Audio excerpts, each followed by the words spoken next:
ঘটনাটি ঘটল রাত 11টার সময়। কলকাতা থেকে দেশে যাচ্ছি। দেশ বলতে যেখানে আমি জন্মেছি। কলকাতা থেকে ট্রেনে যেতে প্রায় 3 ঘন্টা সময় লাগে। সকাল 5টায় একটা ট্রেন আছে, তাতে গেলে মাঝদিয়া রেল স্টেশনে সকাল 8টা সাড়ে 8টা বেজে যায়। স্টেশনে নেমে আরও 5 ক্রোশ হাঁটা। খুব তাড়াতাড়ি হাঁটলেও তাতে সময় লাগে আরও 2 ঘন্টা। তারপর আরেকটা ট্রেন আছে, সেটা ছাড়ে সকাল 9টায়, তারপর দুপুর 2টোয়, তারপর সন্ধে 6টায়। সন্ধে 6টার ট্রেনে গেলে রাত 9টায় পৌঁছাতে পারা যায় মাঝদিয়া স্টেশনে, কিন্তু তাতে গেলে বাড়ি পৌঁছতে রাত 11টা বেজে যায়। তাই সাধারণত সে ট্রেনে যাই না। তখন আমি কলকাতার একটা মেসে থেকে পড়াশোনা করি। প্রত্যেক শনিবার দিন দুপুর 2টোর ট্রেনে দেশে যাই। তাতে সুবিধা খুব, ট্রেনে ভিড়ও কম থাকে আর সন্ধ্যের আগেই বাড়িতে পৌঁছানো যায়। কিন্তু সব সময় সে ট্রেনে যাওয়া সুবিধে হয় না।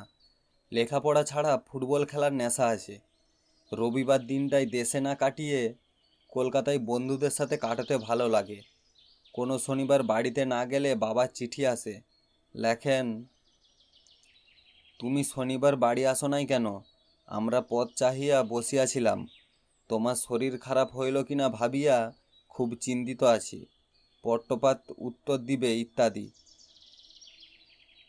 আমি বাবার একটিই সন্তান। বাবার বয়স হয়েছে।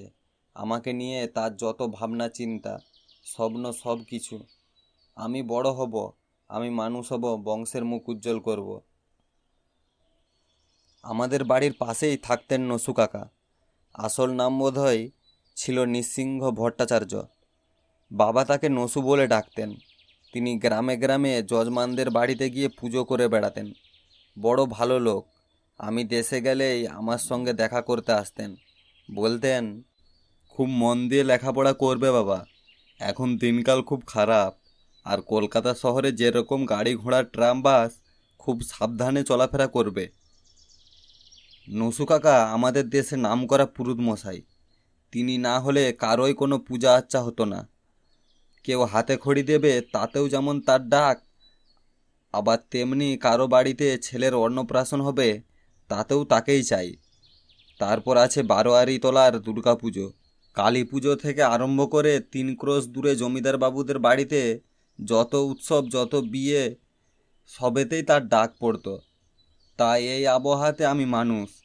কিন্তু এই আবহাওয়াতে মানুষ হয়েও যে ঘটনা ঘটল তার কথাই বলি। কলকাতায় তখন আমার স্কুলের পরীক্ষা চলছিল। 3 সপ্তাহ দেশে যেতে পারিনি।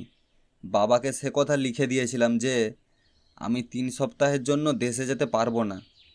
পরীক্ষা যেদিন শেষ হলো সেদিন শনিবার। মেসে এসে ভাবলাম 2টো ট্রেন ধরব, কিন্তু কয়েকদিন ধরে রাত জেগে পড়বার পর বড় ক্লান্ত হয়ে পড়েছিলাম। ঘড়িতে বেলা 12:30। ভাবলাম আধ ঘন্টা ঘুমিয়ে নেওয়া যাক। কিন্তু যখন ঘুম ভাঙল তখন দেখলাম দেয়াল ঘড়িতে বেলা 3:30। আমার বন্ধু যে আমার পাশের বিছানায় শুতো, সেও দেখলাম অঘরে ঘুমাচ্ছে। মনে হলো সর্বনাশ, 2টোর গাড়ি তো কখন ছেড়ে দিয়েছি। এরপরে তো সেই সন্ধে 6টার আগে দেশে যাওয়ার আর কোনো গাড়ি নেই। সে গাড়িতে গেলে দেশের বাড়িতে পৌঁছোতে তো সেই রাত 11টা বেজে যাবে। কিন্তু শিয়ালদা স্টেশন থেকে গাড়ি ছাড়তেই সেদিন কেন জানি না আধ ঘন্টা দেরি হয়ে গেল। ভাবলাম ট্রেনটা হয়তো একটু দেরি করেই মাঝদিয়া স্টেশনে পৌঁছবে। তার মানে যখন 5 ক্রোশ হেঁটে বাড়ি পৌঁছবো তখন রাত 12টা বেজে যাবে। বাবা হয়তো বকাবকি শুরু করে দেবেন, বলবেন দুপুর 2টোর ট্রেনে আসতে পারলে না। কিন্তু না, ট্রেনটা ঠিক সময়েই মাঝদিয়া স্টেশনে গিয়ে পৌঁছলো। আমি নিশ্চিত হয়ে গেলাম। এদিককার প্ল্যাটফর্ম ছেড়ে উল্টো দিকের প্ল্যাটফর্মে পৌঁছে টিকিট দেখে গেট পার হলাম। বেশি যাত্রী ছিল না ট্রেনে। তাড়াতাড়ি বাজার ছাড়িয়ে বড় রাস্তায় গিয়ে পৌঁছালাম। ভেবেছিলাম একটা সাইকেল রিক্সা ভাড়া করে বাড়ি পৌঁছবো, কিন্তু কোনো রিক্সাওয়ালাই অত দূরে যেতে চাইলো না। বেশি টাকার লোভ দেখিয়েও কাউকে রাজি করতে পারলাম না। সবাই একই কথা বললে, অত দূরে সাওয়ারে নিয়ে গেলে ফিরে আসতে রাত 1টা বেজে যাবে বাবু। আমি নিয়ে যেতে পারবো না। আমি তোমাদের ডবল ভাড়া দেব। না না বাবু। অগতা হাঁটতে শুরু করলাম। হাতে অনেক জিনিস ছিল আমার। বাবা কাশির ওষুধ কিনে আনতে লিখেছিলেন। শিয়ালদা স্টেশনে পৌঁছবার আগে ওষুধের দোকান থেকে তা কিনে নিয়েছিলাম। মায়ের জন্য নিয়েছিলাম হাজার মলম। মায়ের পায়ে হাজা হয়েছিল। তারপর গামছা কিনেছিলাম একটা বাবার জন্য। আরও অনেক খুচরো খুচরি জিনিস কিনেছিলাম, যা যা বাবা কলকাতা থেকে কিনে নিয়ে যেতে বলেছিলেন। রাস্তা দিয়ে একলা হেঁটে চলেছি। চারিদিকে নিশুতি অন্ধকার। রাতে গ্রামের লোকজন সকাল সকাল ঘুমিয়ে পড়ে, কারণ ভোর ভোর উঠতে হয় সকলকে। বড় বড় গাছগুলোকে দূর থেকে অন্ধকারের পাহাড় বলে মনে হচ্ছিল। খানিক দূর গিয়েই পিচের রাস্তা শেষ হয়ে গেল। আকাশে চাঁদটা ছিল, তাও ডুবে গেল। তখন শুধু তারাগুলো জ্বলছে মাথার উপর। মাঝে মাঝে শেয়ালের হুক্কা হুয়া কানে আসছে। দু একটা কুকুরও আমাকে দেখে ঘেউ ঘেউ করে ডেকে উঠল, কিন্তু আমাকে চিনতে পেরে আবার চুপ করে গেল।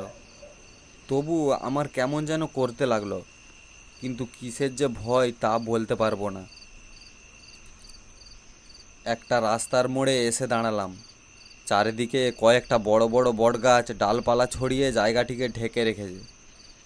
শনি মঙ্গলবার ওই জায়গায় হাট বসে। হাট বেলাবেলি শেষ হয়ে গেছে। চারিদিকে ছোটোখাটো দোকান, তারও দোকানের ঝাঁপ বন্ধ করে তখন যে যার বাড়ি চলে গেছে। বহুদিন আগে ওই বটগাছের ডালে একজন মানুষ গলায় দড়ি দিয়ে আত্মহত্যা করেছিল। সে ছোটোবেলাকার ঘটনা, কিন্তু তখন থেকে এই জায়গাটায় এসে দাঁড়ালেই দিনের বেলাতেই কেমন গা ছমছম করতো। আর তখন তো রাত 10:30 বেজে গেছে। বাবা মা বোধহয় এতক্ষণ ঘুমিয়ে পড়েছেন। বিকেল গড়িয়ে সন্ধে হয়ে গেল। তারা ভাবছেন আমি আর আসবো না। মা আমার জন্য হয়তো ভাত রান্না করে বসেছিল। বাবা বলেছেন, আর কেন বসে আছো, খোকা আজকে বোধহয় আর এলো না, তুমি খেয়ে নিয়ে শুয়ে পড়ো। মাও বোধহয় তখন খেয়ে নিয়েছে। তারপর আমার কথা ভাবতে ভাবতেই বিছানায় শুয়ে ঘুমিয়ে পড়েছে। এইসব ভাবতে ভাবতেই হেঁটে চলেছি। রাত তখন 11টা বেজে গেছে। আমি ঢালু রাস্তায় নামতে লাগলাম।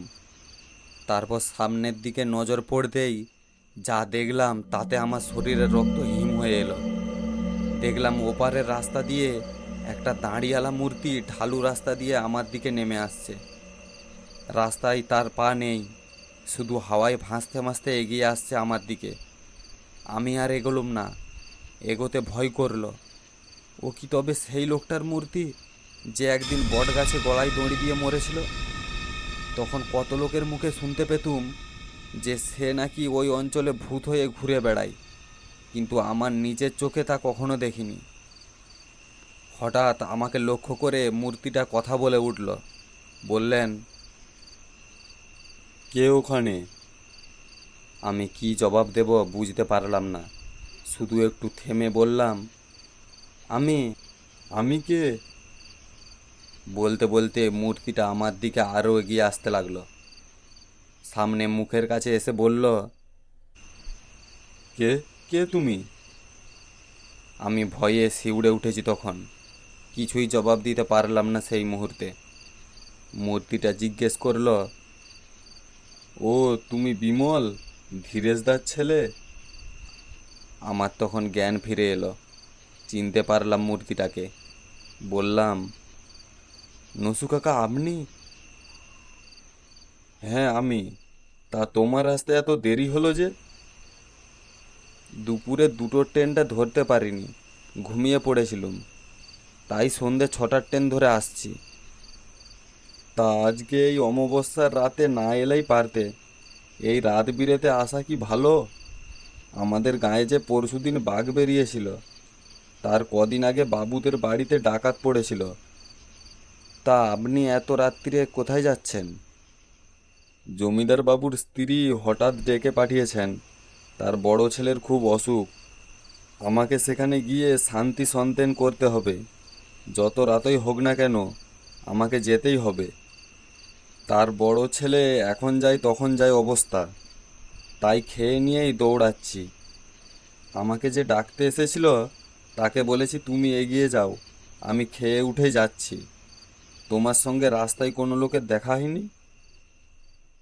আমি বললাম, কই না তো। তা রাত্রির বেলা হয়তো ঠাওর হয়নি তোমার। তা তুমি বাবা একলা রাত্রিরে এসে ভালো করনি। চলো আমি তোমাকে গাঁ পর্যন্ত পৌঁছে দিই। না না কাকা, আপনি আবার কেন এত কষ্ট করতে যাবেন? আপনারও তো তাড়াতাড়ি আছে।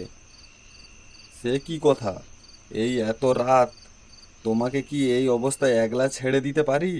শুনলে ধীরেশদা যে আমার ওপর রাগ করবে, বলবে তুমি খোকাকে ওই অবস্থায় একলা ফেলে কি করে চলে গেলে। কি আর করা যাবে, ওদিকে জমিদার বাবুর বড় ছেলের এখন যাই তখন যাই অবস্থা, তাই তিনি কিনা নিজে আমাকে বাড়ি পৌঁছে দিতে চান। রাস্তায় যেতে যেতে নসু কাকা বলতে লাগলেন, তুমি 3 সপ্তাহ বাড়ি আসনি, সেজন্য ধীরেশদা খুব ভাবছিল। কলকাতায় থাকো তুমি, তোমার বয়স হয়েছে, তোমার যত পড়াশোনাই থাক, সপ্তাহে একদিনের জন্য বাবা মাকে দেখতে আসতে পারো না? তুমি যখন বড় হবে আর নিজে বাবা হবে, তখন বুঝবে ছেলেকে দেখতে না পেলে মনে কি কষ্ট হয়। আমি নসু কাকার কথা শুনে কথার কোনো জবাব দিতে পারলাম না। চুপ করে নসু কাকার সঙ্গে সঙ্গে চলতে লাগলাম।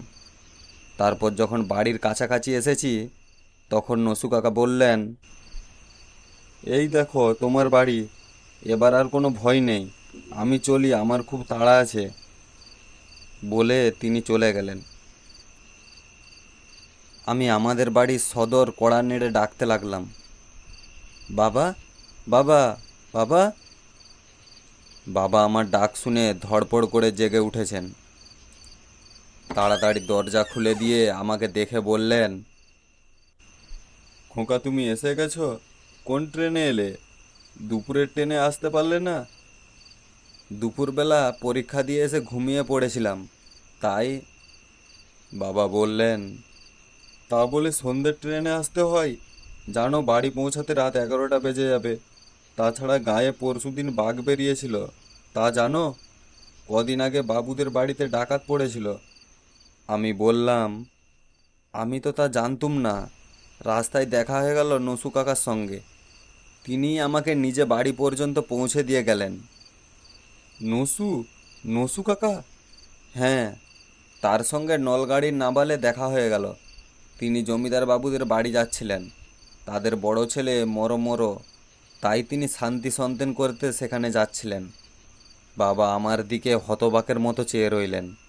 বাবা বললেন, তুমি ঠিক দেখেছ? তোমার নসু কাকা, তিনি তোমার সঙ্গে কথা বলেছেন? তুমি কি সব আবোল তাবোল বকছো? আমি বললাম, বারে, আমি ভুল দেখব কেন? আমি নসু কাকাকে চিনতে পারবো না? বাবা বললেন, কিন্তু তোমার নসু কাকা যে পরশুদিন মারা গিয়েছেন, আমরা যে নবদ্বীপে গিয়ে তার সৎকার করে এলুম।